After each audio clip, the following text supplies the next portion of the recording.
อนนอนแฮมค้างคืนจึงโทรบอกแม่ขวัญยืนคืนนี้อายมือบ่ได้อยากขับรถเมื่อเมาแห้งยานอันตราย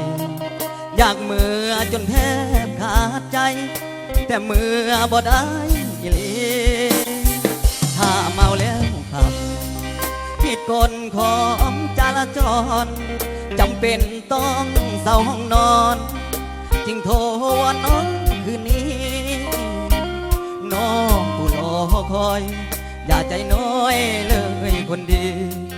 ไอ้นอนห้องแฮมอยู่พี่แต่ใจดวงนี้ห่วงน้องทั้งคืนน้องอยู่ทางบ้านนุ่งคานอย่าได้คอนแค้นบ่แม่นไอ้คิดวางแผนหาทางอยากนอนข้างคืนอายบ่ได้ไปทางใดให้น้องกำคืนส่วงเมาตอนเช้ามืออื่นสิมือหาน้องทางใดมือนี้ขอนอนนุ่งแฮมค้างคืนย้อนบ่อยากฝ่าฝืนกดจาละจรวางไว้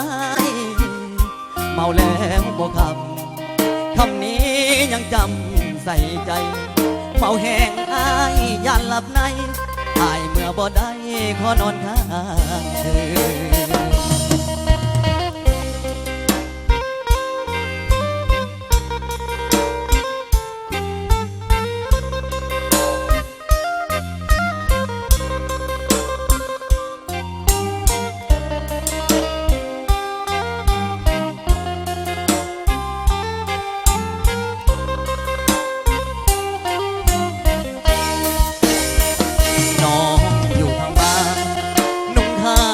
ได้